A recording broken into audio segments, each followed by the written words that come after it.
I'm Al McFarlane. Welcome to the Conversation with Al McFarlane. I'm glad to be here and glad to have you along as well. It's Friday. Typically, we have the Healing Circle. We're going to be recycling and representing some of those programs over the next several weeks and launching our new season on the Healing Circle at that time. In the meantime, we'll be continuing to both interview and, again, as I said, in case you missed it, present some of the highlight programs that we've done in the past year. Well, today I am happy to have Julia Schafer, who is a Senior Engagement Associate with Twin Cities Habitat for Humanity. And Habitat for Humanity is just a huge and wonderful, significant both idea and reality for this community and for the promotion of sustainable and accessible housing nationwide. And I think they've got a global footprint as well. And Julie and I are going to just chop it up and talk about the work that she does with Twin Cities Habitat Humanity.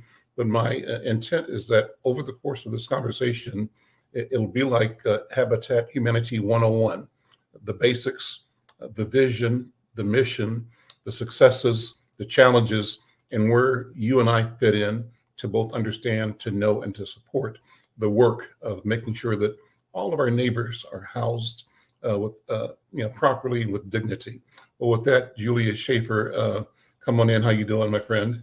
I'm doing well, staying warm. How are you this morning? Exactly the same, doing well and staying warm, and glad for the potential uptick in temperature in the next few days. It's coming, right? They say. It's coming, right. Well, Julia, listeners, viewers, is the Senior Engagement Associate at Twin Cities Habitat for Humanity. She coordinates the donations and volunteer engagement from local companies and faith communities. She started as an AmeriCorps service member at Twin Cities Habitat for Humanity in 2018, when she spent a year on construction sites working with volunteers. She's since been on the donor and volunteer development team for over 4 years, helping local organizations donate their time, money, and products to Habitat. She's born and raised in St. Paul. She's passionate about creating an equitable Twin Cities where every family can access affordable homeownership. Well, first question I have for you, Julia, is the Winter Warriors program. What's that about? Talk about it. Yeah, let's start with volunteerism. That is my entry point into Habitat. As you shared, thank you. I started as an AmeriCorps service member for a year. So I was actually out there with our contractor staff, helping volunteers learn how to build houses. And I always say, if they let me not just volunteer, but like work with volunteers in construction, anyone can. A very memorable memory of mine is one of my first days at Habitat, someone told me to get an impact driver, which is a type of drill. And I went, you got it, went into the tool shed and had to Google on my iPhone, what is an impact driver? Right. So anyone can volunteer with Habitat. I would think an impact driver is a person. Yeah, totally. Like, I'm an impact driver. Turns out.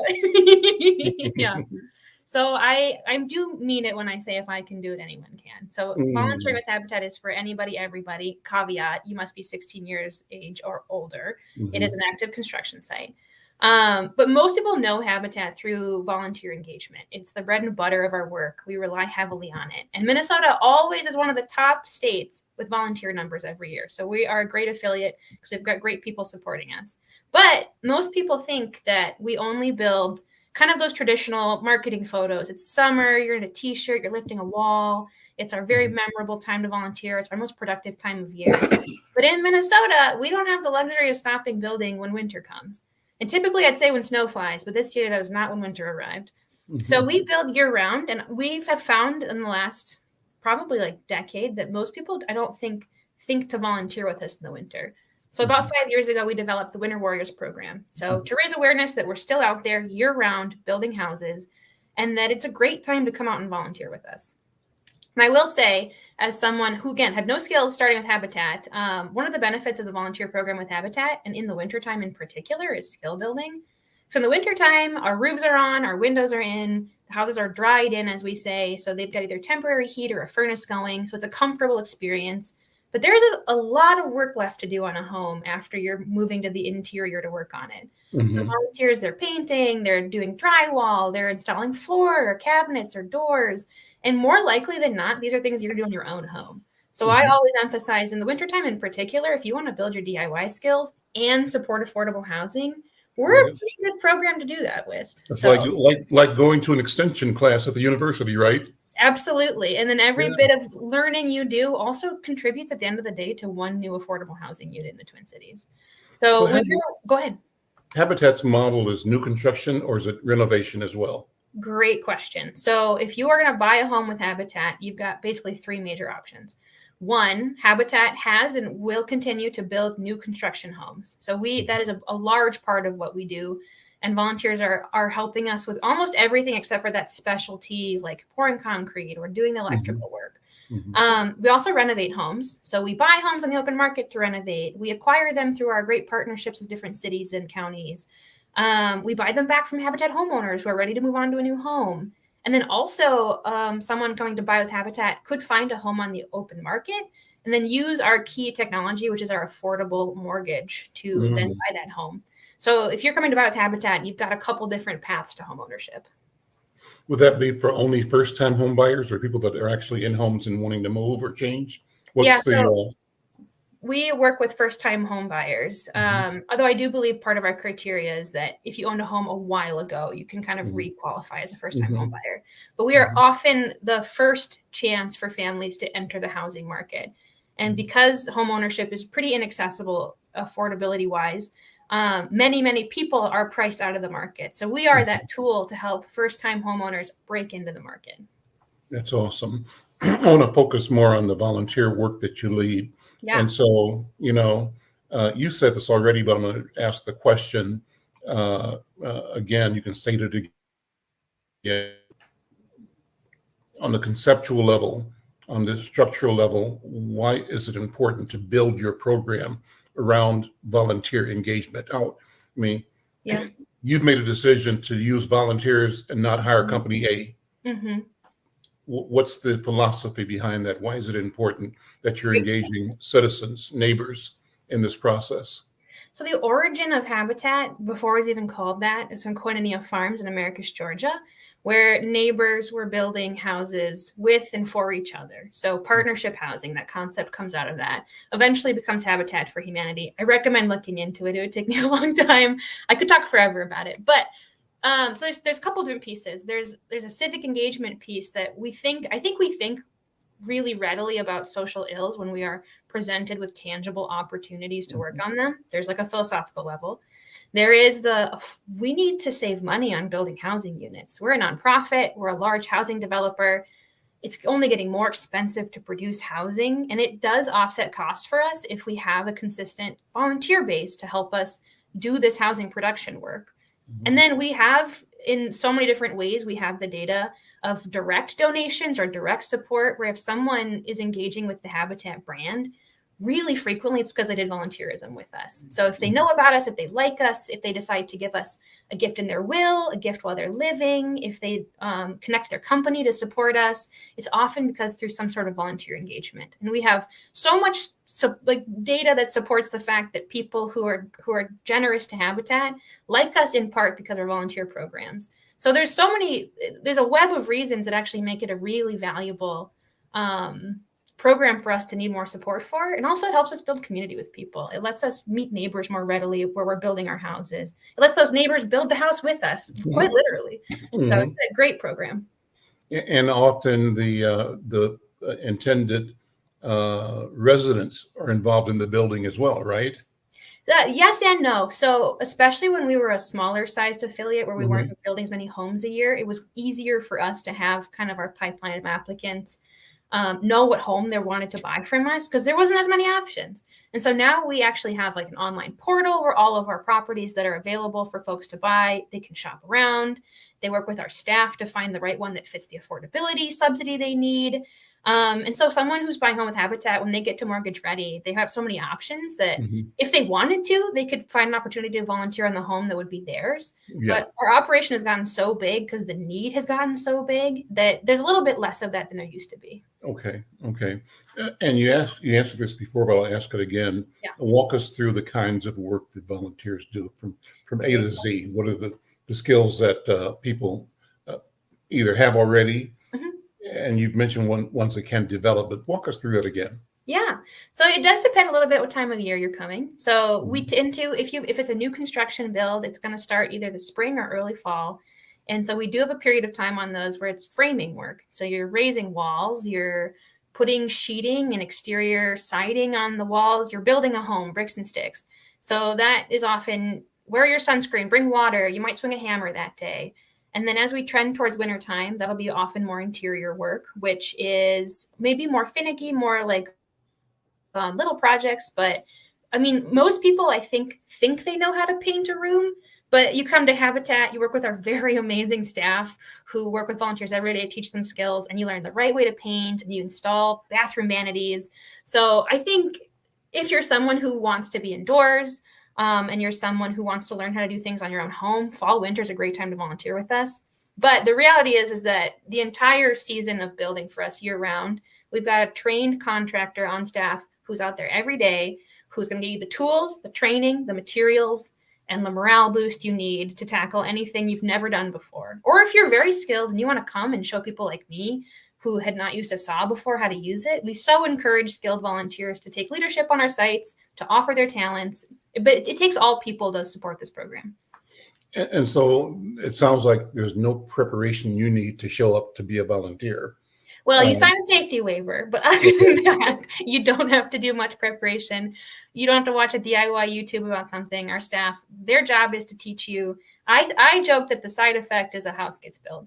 So the primary goal of the date is to have a good experience, to learn how to do things right, to take your time to build the project, whatever you're working on.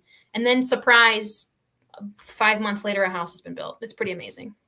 How many houses are you building in Minnesota? And what communities are you in Minnesota? The name is Twin Cities Habitat. Is it just Twin Cities? Or is it greater Minnesota? Minnesota? We're in the seven-county metro area. So all 7 counties of the Twin Cities, which is a pretty big area. And this year, I mean, we build all over. We're in Farmington this year. We're always in Minneapolis and St. Paul. We just finished up a big development in Chaska. We're building townhomes in Prior Lake. We are all over the place, and we've got great partnerships with all the cities that kind of are in that 7-county metro area. What was that question? Well,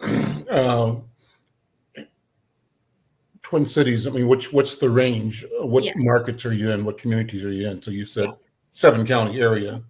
You're not in Worthington or Duluth right now. Well, the benefit of Habitat, so if we back all the way up, Habitat's an international organization. So we're an affiliated network. We are the Twin Cities affiliate. We're one of the largest in the nation. We're really proud of that. But there's other Minnesota Habitat affiliates, and there's a state affiliate who exists to support the Minnesota affiliates. So Habitat is a robust organization. So if you live, like you said, if you live in Worthington, if you live in Duluth, there's a different Habitat affiliate you could be supporting right now. We're nationwide. There's thousands of Habitats. So if you Google, you can click into and support any of Habitat affiliate across the nation.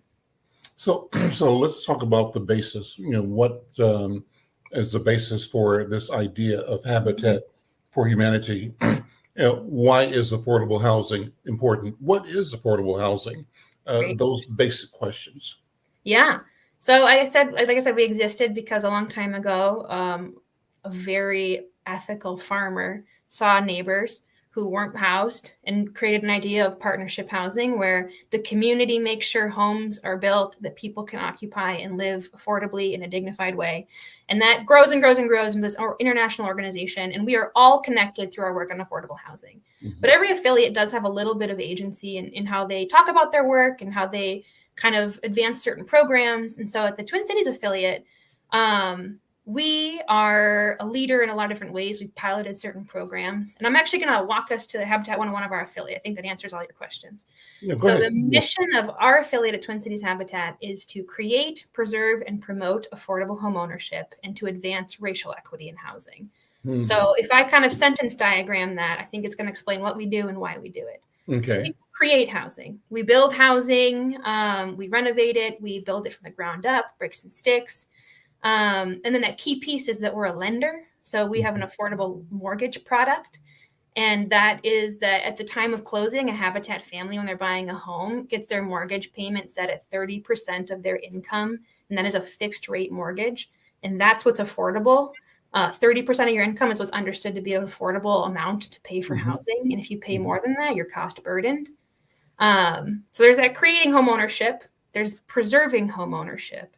So we do critical home repair. If you're a homeowner that for accessibility reasons, financial reasons, you can't keep the exterior of your home in good enough shape, you might get cited from the city. You might have an accessibility issue in your home that might make you need to leave it. And we know if you own a home, it's often the most affordable to stay in your home. So we do critical home repair and foreclosure prevention with Twin Cities families to keep them in their homes. We promote affordable home ownership. We advocate for it locally, state level, nationwide. We advocate for investments, which, yay, Minnesota, we get investments. And then also equitable policy around home ownership and affordable housing in general. So that's what Habitat does. Yeah. And then why is it important? There's a couple of levels. Sure. 1 in 4 Minnesotans is cost burdened, which means you just pay too much for housing. And if you're a renter or if you're a homeowner, even and you pay too much for housing, that makes the rest of your life math difficult. If I pay too much for housing, well, how much can I pay for grocery? How much can I pay for a car payment? Will I go uninsured in my car? How much can I pay for medical treatment? So it makes that math really difficult for anybody, families included. And we also know housing is good for you. We know there's so much data that supports that if you have access to safe, stable, affordable housing, your outcomes are better in health. Your outcomes are better for children in education. They have the same room every day to do homework. They keep friends. They stay in the same schools. They're better for adults. Many adults will go back to school if they have access to safe, stable, affordable housing and home ownership. And then wealth generation. That's a really key piece. In America, one of the only straightforward ways to build wealth is to own a home and to build equity. And then, so that's for you. You own a home, you build equity, but it's also for your children. So it's intergenerational wealth generation. So the fact that my parents own a home is going to incredibly support me one day when I buy my own home. And that's just a truism I think about home ownership, is having that access to generational capital. And so there's that level. Many people are cost burdened. Housing is really unaffordable. Housing's good for you. And then we want to add that piece about racial equity. So affordable housing is racial equity work. And that's because housing's good for you. And then we have so much data that says that families of color are kept out of the housing market. And so at Habitat, we say that was done intentionally. So we have to be just as intentional to undo it, to solve these problems. And what I mean by that is there's so much historical precedent for Black soldiers couldn't access the GI Bill and get a home through that. There's redlining, which meant that people invested in certain neighborhoods and didn't in others and forced people to live in certain areas. There's racial covenants and housing deeds that tell you who you can sell your home to and who not to. And no surprise, it says don't sell your home to families of color. And then there's the construction of highways. There's like a litany of strategies that America has used throughout history to make the housing market pretty much only work for white families. And even then, many people are cost burdened by housing.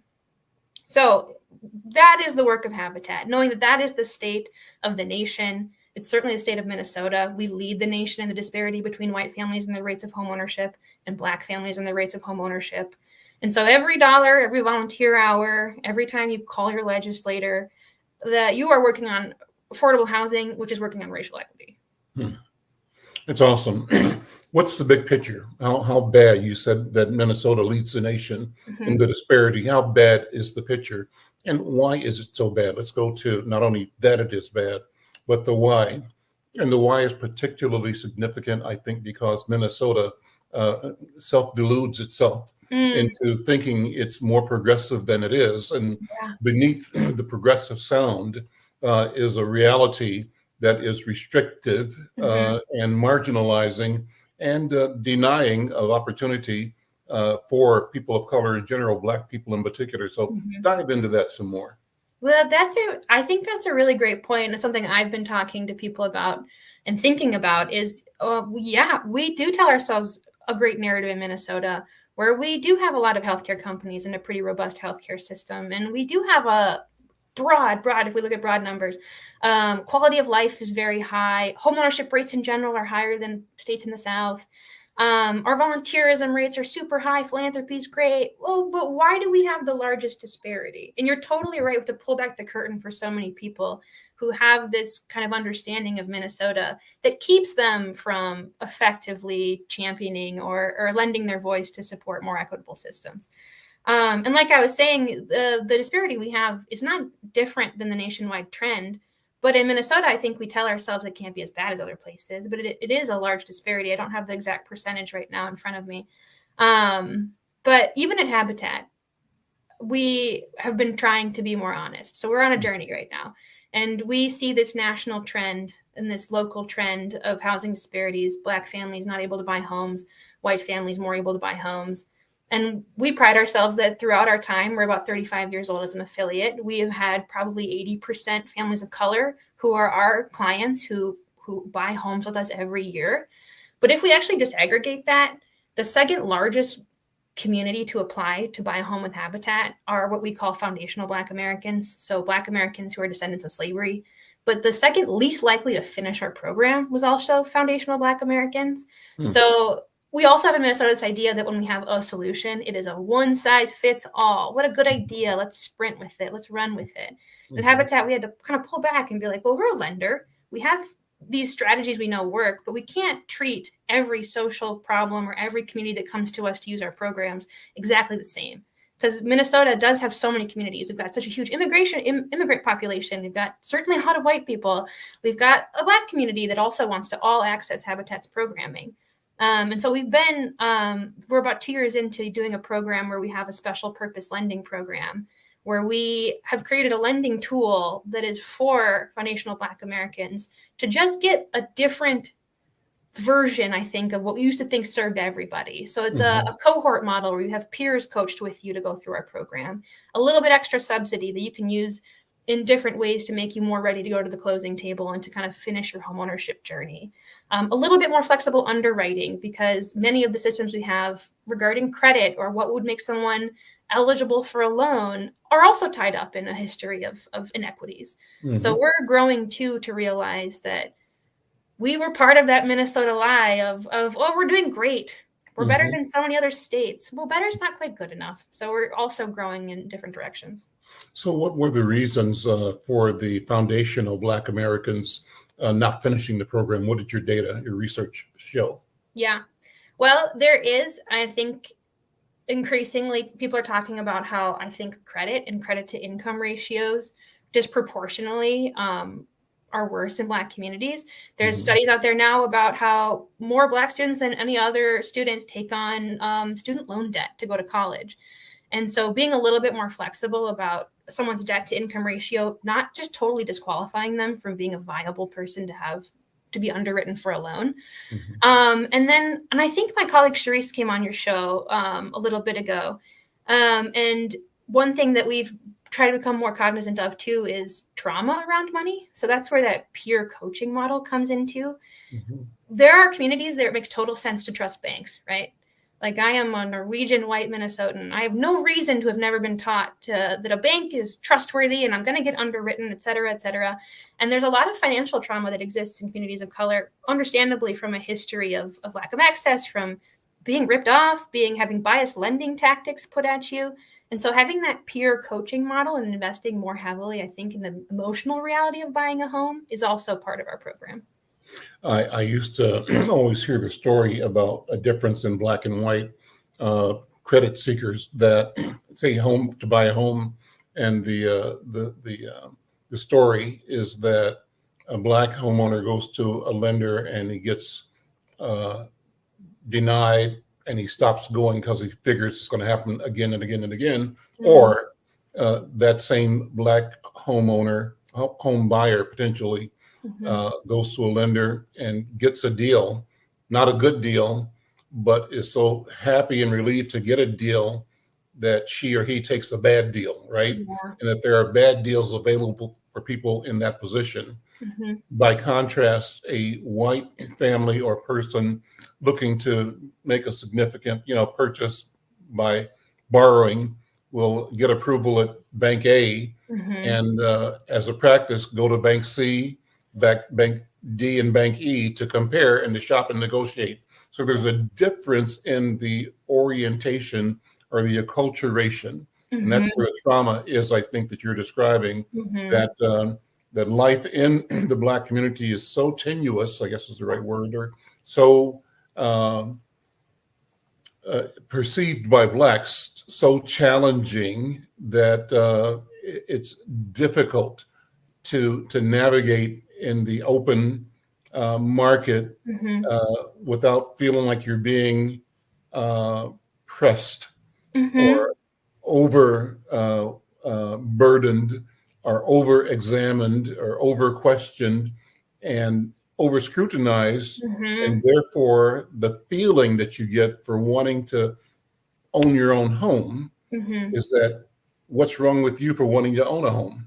It's like in the past few days, you may have been watching some of the commentary on social media about Taraji P. Henson, I think her name is, the actress who was tearful in explaining that despite the Oscars and the fame and celebrity, as a Black woman, she's being paid at a fraction of what similarly accomplished white actors are being paid. Yeah. And some of the social media buzz around that is like, you own a $6 million house. Why should you complain? But that's not the issue. The issue is the same person in a white skin is getting paid 3 times more. Yeah.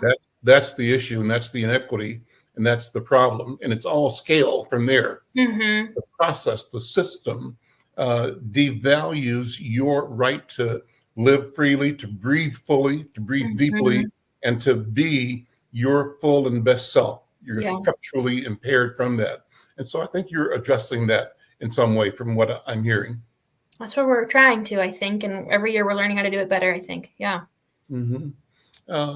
So what's your background again? How did you come to this work personally? Oh, fun question. Thank you. Well, I graduated from undergrad at Grinnell College in 2018. I have a degree in religious studies and environmental studies, which I think just means that I like learning about people and their approaches to the world. And then I also really care about the future we're building for ourselves, the environment. And then that became really being interested in affordable housing. So I left a liberal arts background, no linear path in front of me, as most people who leave that background have. And I wanted to do a service year. And I'm from St. Paul. I grew up in St. Paul. And my mom took me to volunteer with Habitat when I was 16. I went to the Women Build day with my mom, my friend and her mom, and we spent a day building. And then when I was finishing college and I said, I need like 1 year off to think about things, I'll do AmeriCorps. My mom, I think, physically handed me a brochure to do AmeriCorps with Habitat. She's always been a huge supporter. And so I did it on a whim almost. Like, oh yeah, I'll do a service year. That makes sense. It'll push back my interest in picking a career. And then I did a year building with Habitat, and the people you meet and the way you get immersed in the mission and the way you understand housing as this nexus of all these issues we've talked about, health, wealth, education. And I think it's a real way for people who have that kind of false perception of Minnesota's greatness to get into the idea that it's more complex than that. I think we attract a lot of types of people to work with and support Habitat. And so once I finished my AmeriCorps term, I was just never a good enough carpenter to be like, yes, I'll keep building houses. But I really wanted to stick around. And so I got my position on the donor and volunteer development team. And now I get to work with corporations, faith communities, community members. I get to go out to build probably once every couple months, which gives me a lot of joy, and talk to people about what it actually means to support Habitat because of the outcomes we get and the work that we're doing and the why. What are some of the aha moments that you may have experienced as your volunteer year unfolded? What did you learn that really blew you away, or that felt was a gift of knowledge, information, understanding that you gained from being there and from being a volunteer? Well, I learned a lot from my colleagues who run those volunteer sites. I had one who used to say every morning for his morning talk, we want to build ourselves out of this problem. I don't think we'll ever will. Like, thank you for being here, and really contextualize the issue. So, and then every morning on the volunteer site, regardless of who's there or which one of my 20 plus colleagues is working on that build site that day, everyone's getting a Habitat 101 talk, and everyone has the whole day to voice questions they might think are silly about construction, about housing, to have that opportunity to, in a casual learning environment, also learn about affordable housing. So that was really, really, really cool for me and really beneficial to just see those micro moments of teaching and learning and advocacy and understand that that was also the benefit of volunteerism. And also Habitat takes you everywhere. So when I visit sites, go ahead. Was there one speech, one conversation, one event that stands out in your memory as a turning point? I think it was just a normal Tuesday, and I think some sort of tech entrepreneurial company was volunteering, and my colleague, who has since moved on to a different Habitat affiliate, he's now the director of construction actually, just really spoke well about, we were in the east side of St. Paul. People there did not live in this community. One person I think had already voiced a little bit of concern about the safety of her car, or something that some people have perceptions about when they live outside of the urban areas of the Twin Cities. And he just gave a really calm, really straightforward presentation of Habitat.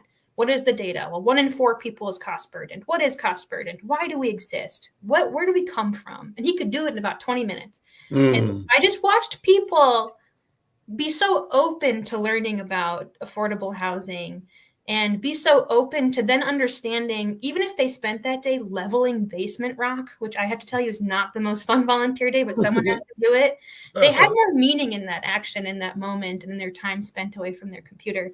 And I think I was probably a month into my AmeriCorps service term, and I wanted to be him. I wanted to be him and to be able to tell that story. And I wanted to stay there all day and just kind of like enjoy the energy of people who, I think without knowing it, were learning something that wasn't construction. It was such a subtle art, but it was really important.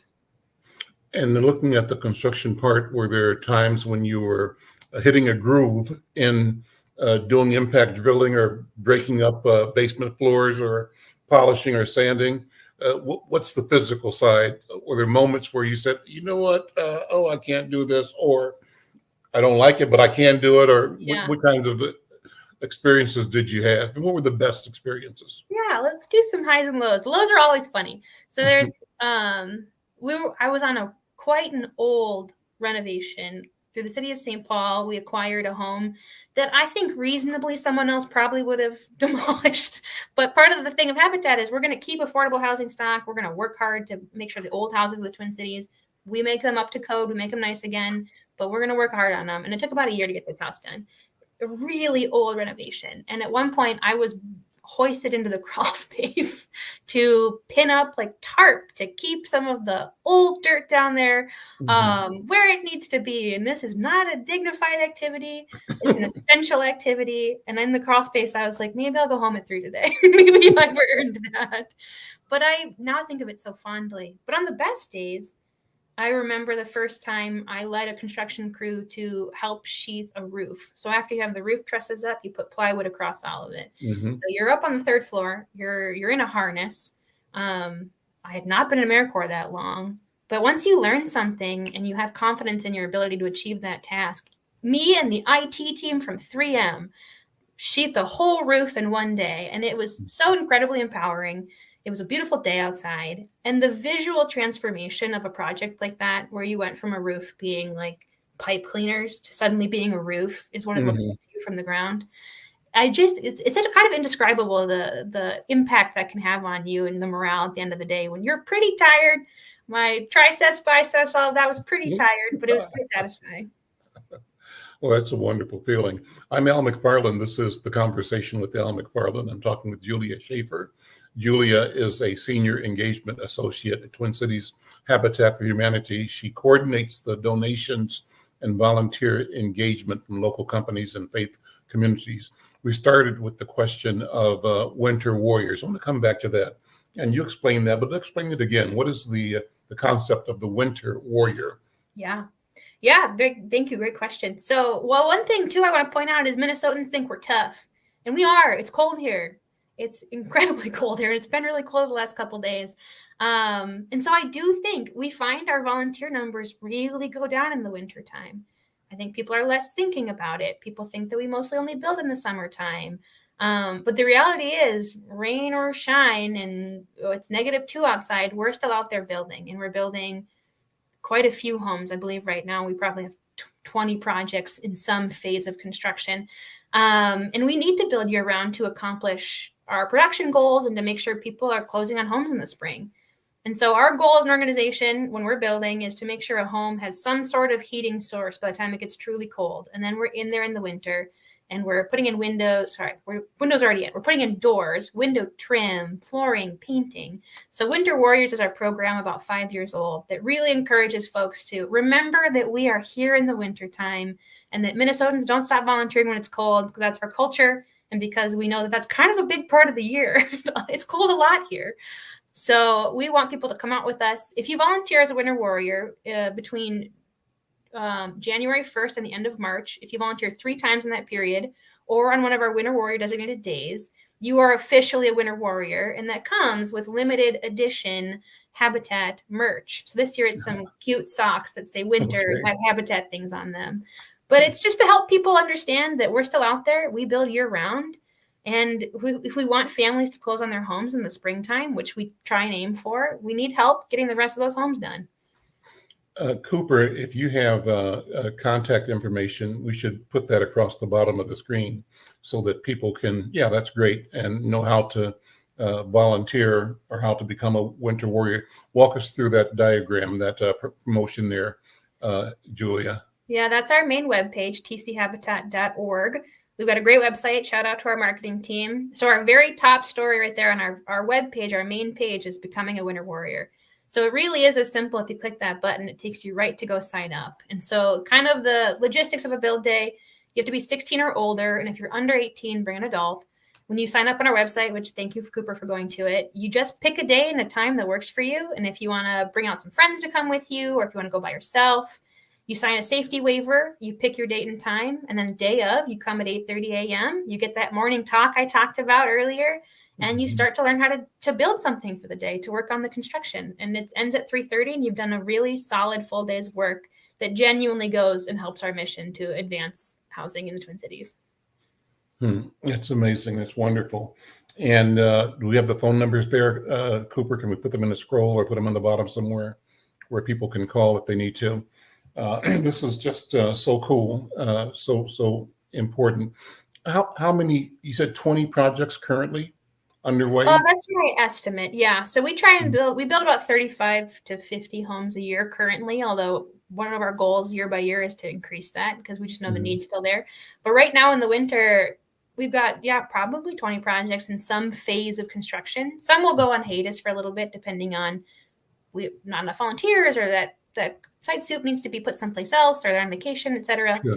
But when we have 13 to 15,000 volunteers a year, the bulk of that really is in the summertime. And so in the wintertime, in December, January, around the holidays, we might have 80 to 100 volunteers a week. Maybe January to March, maybe we have 200 volunteers a week. So we are so grateful we have that amount of people, but we could always use more. Okay. And in the process of building these homes or renovating homes, preserving homes, or building in particular, new housing, is there is a process where you build it and then go find a resident, or do you have residents lined up waiting for the house, waiting for the build? How does that work? Do you have houses you built that are on the market that have sold or not sold? How does that process work? So we're a big enough affiliate at this point. So we have probably 160 plus staff members. We've been building for 35 years. We have a certain amount of homes that are done and ready, that are available to people who are in our program. We've got people at every phase of our program. They just submitted an application. They're working on their application all the way up to they're weeks away from getting to the closing table to get their keys. And so because we have a huge portfolio of projects at different construction phases, whether they're done also, and a whole pipeline of applicants constantly getting into our program, people can match to a project at a lot of different stages of its construction. And we always have people who are working towards being mortgage ready in our program. It's we've got a robust year-round constant stream of people working to buy their first home. So we're at no shortage of people wanting a home, and we're always building more homes. Jane J has said, what a great conversation. Thank you for watching and listening, Jane. And if you want to ask a question or make a comment, we welcome that as well. And we love it when people interact. And again, thank you so much. Tell your friends we're having the conversation, because it's a good one. What we do with these conversations, Jane, is that we use these. I'm basically a reporter. I'm a reporter, so I'm interviewing and I'm using the technology to share the interview. But this is what I do as a reporter. I talk to people and get their story and try to accurately present what they are telling me in a way that makes ordinary people who are readers and viewers get it, and feel like they've been informed. So that's what we're doing. And for me, this is a wonderful way to have an exponential opportunity to share what I do one-on-one with thousands and thousands, not only through the newspaper, Insight News, but through the social media and broadcast platforms that we're on. So, housing, what was my next question? I had a question that's eluding me at the moment, but just you can go ahead and flow on what's top of mind with you right now. Sure. Top of mind with me right now. We are really in volunteer recruitment mode right now, partially because it's winter and also because we got to be ahead of things. So summer's coming and we've got a big year ahead of us as well.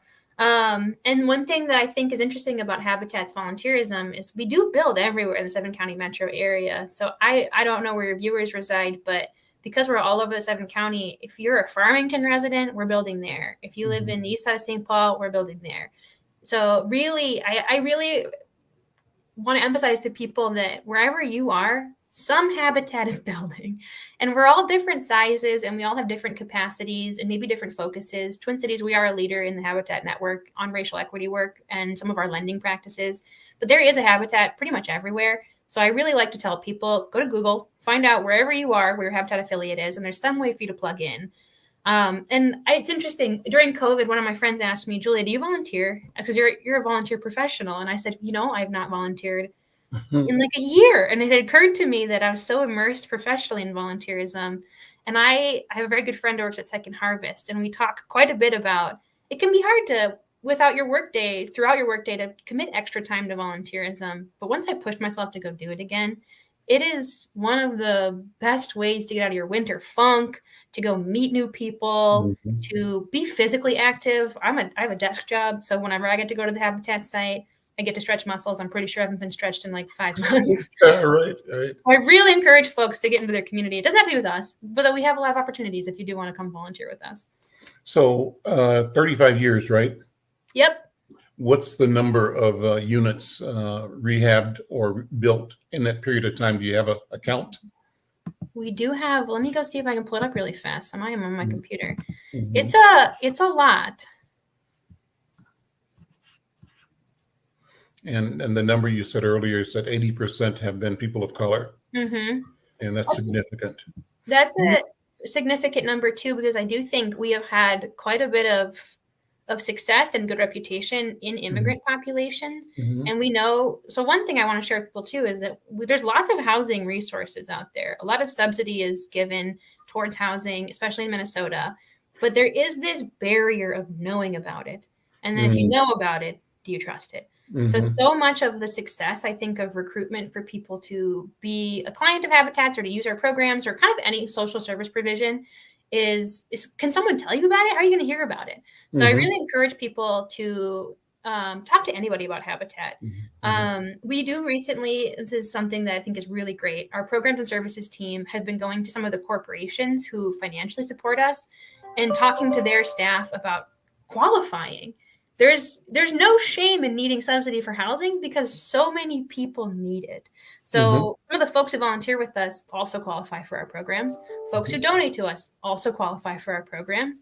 And I think more people than I think realize could access subsidy for housing. And the more of us who buy homes, the more of us generate wealth. There's benefits tax-wise. There's benefits for the health of our communities. So I really encourage folks to think about supporting us, sure, but do you qualify for us? Go to Buy with Habitat. Go to our website and check it out. Okay, cool. Because you never know. No. So did you find the number yet on your? I did not find it right away. I will make a note of it and send it to your producer though, so you can find out. That's fine. Next question. I'm just excited that you all are doing what you do and the impact that you're having in the community.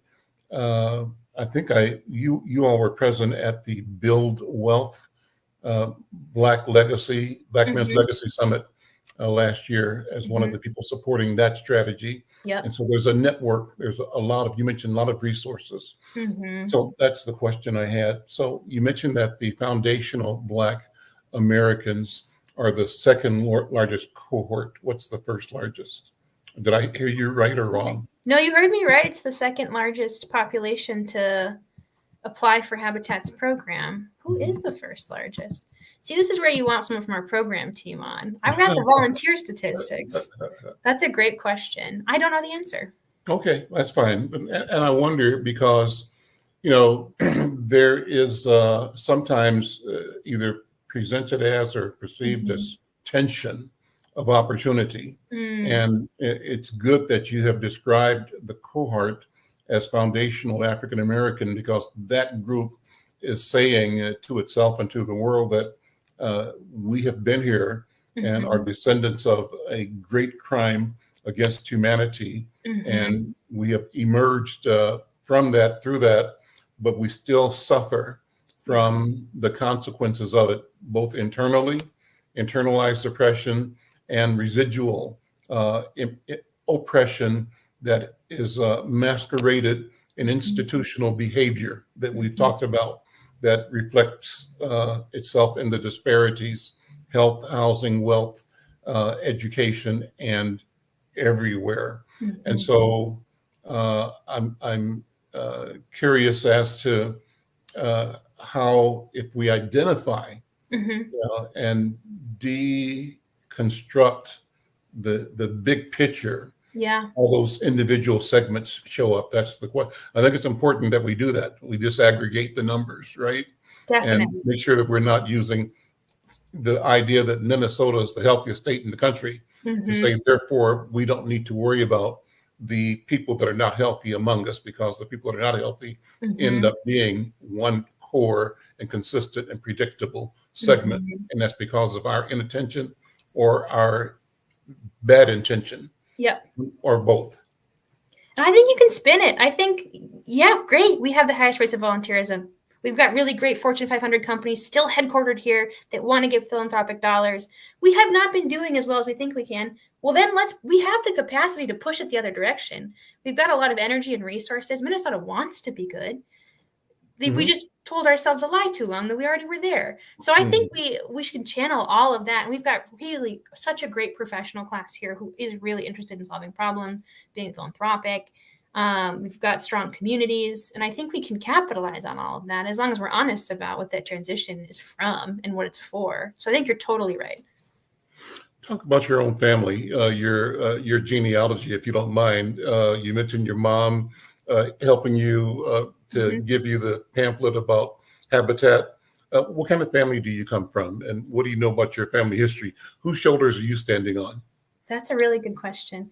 My uncle's actually really interested in genealogy. So somewhere I have his 43andMe or whatever it's called. But I do know most directly, I am from my dad's side. They're from cattle farmers in southern Minnesota.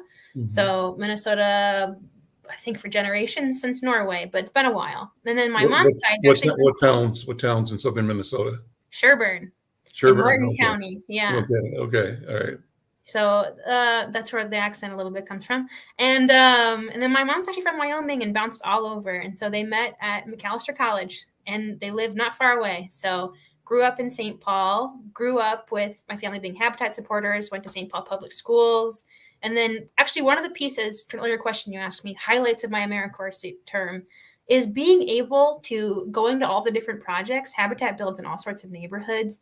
The amount of intimacy I've been able to build with areas of the Twin Cities, even though I grew up here, that I'd never stepped foot in, has been such an important grounding for me as a citizen of the Twin Cities, as someone who is working at an organization that cares that every block of Minnesota has an opportunity for home ownership. I think that's an important piece. And being from St. Paul, it meant a lot to me to be able to come back and do my service here. And I primarily built in St. Paul that year of AmeriCorps. Now I go everywhere supporting the donor groups that are out there, the volunteer groups, et cetera.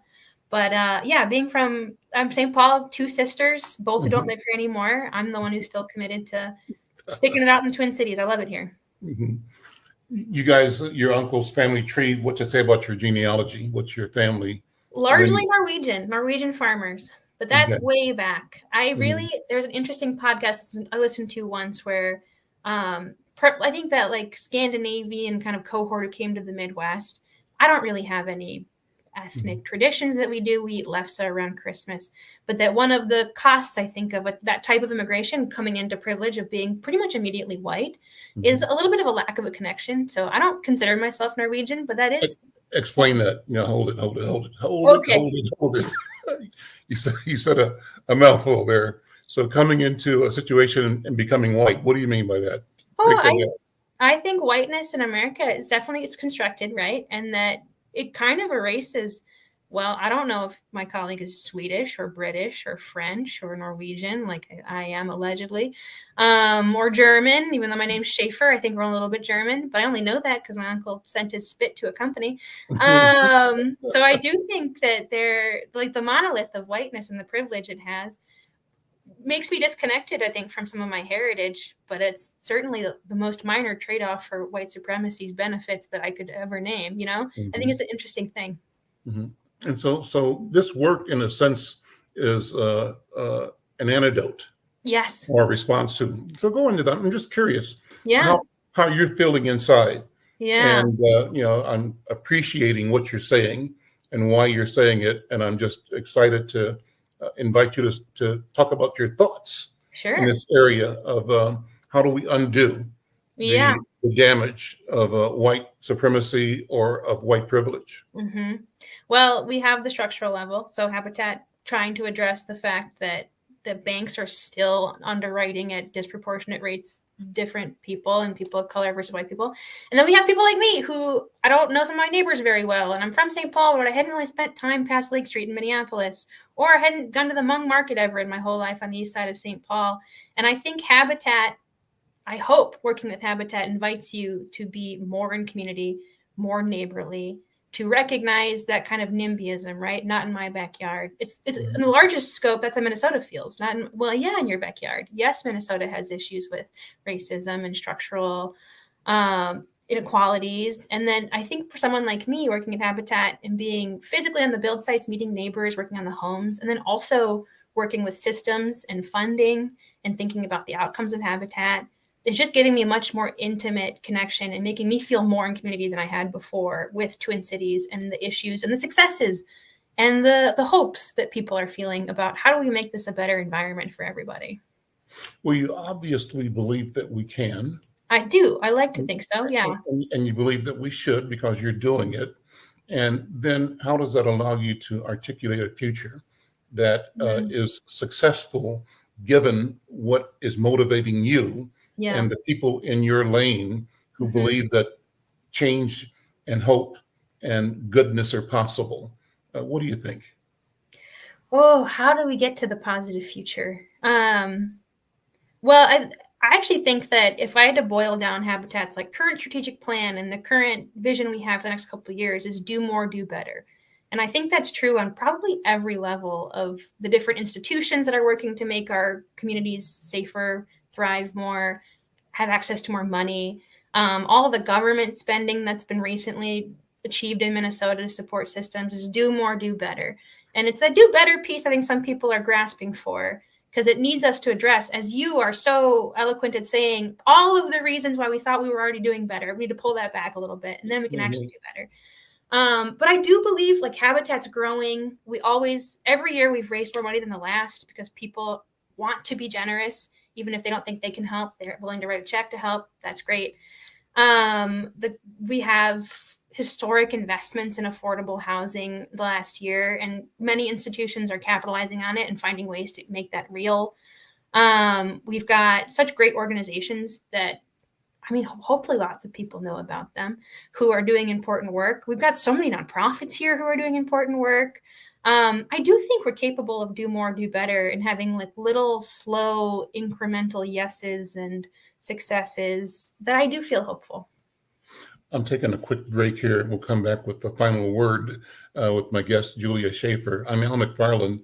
This is the Conversation with Al McFarlane. Be right back. Are you or someone you know recovering financially from the COVID-19 pandemic, the lockdown, or any other reason? If so, help is available. Findhelp.org is a site to find a wide range of resources, including food, medical care, and more. The best part is based on your zip code.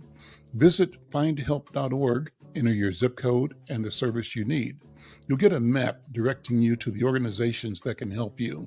Help is waiting at findhelp.org. If you need help starting anew, findhelp.org is the site for you. Typing you a note in the chat, Julia, saying this is so cool. Thanks, Julia. So you'll get that in a second.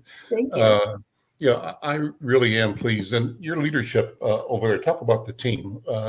Former mayor, right? Yep. Is driving the ship. Talk about the team you've got, and again, the size of the organization, and the size as an appropriate response to the size of the problem. Great question. Yeah, you're totally right. At the helm, President and CEO Chris Coleman, former mayor. Give him my regards. I will say hi. Yeah, he was my mayor as a kid growing up, so it's been a pleasure to get to know him. We've got a really built out structure. So we've got our Chief Programs Officer, Sharice Turner, has been on this show before. Yes. She's been so important, I think, especially in the last couple of years post-pandemic, really pushing Habitat to be in community in a real way, to partner authentically, and have our partnership build capacity both directions. She's very inspirational. Robin Bipes Tim leads our lending organization, Chief Strategy Officer. We just hired a new Chief Real Estate Officer because we're trying to build more. So we really need someone with real estate expertise, Cecile Bador. I'm probably missing somebody. Kathy Lawrence, our Chief of Staff, has been involved a ton in local politics in the Twin Cities. She's worked at a lot of nonprofits. She's really impressive. I don't know, everyone's so amazing. And there's so much ambition, I think, in Habitat. We've got a good work culture, but it's very ambitious because we want to achieve our goals. When we say do more, do better, and we make a plan and we put numbers on how many more homes we have to build, that's a pretty scary thing for us to achieve. But okay, we staffed up. We've grown in staff since I've been here. In the 5 years I've been here, we've grown a lot. We've had very successful financial years. And we just signed on, I'll just shout it out really quickly, not much time left. We just signed on to a historic housing development in the Twin Cities at the edge of St. Paul. The former Hillcrest Golf Course is called the Heights. So Habitat's going to build 150 units of affordable housing in the next couple of years. That blows my mind. And it's a historic investment for us, for the city. So the ability we have to not just visualize a better Twin Cities and know that that's a pretty ambitious thing to visualize, but to kind of kick it into gear continues to impress me with Habitat. That's why we need to be big, is because every year we think we can build ourselves out of the problem gets worse. Housing prices, interest rates are back up.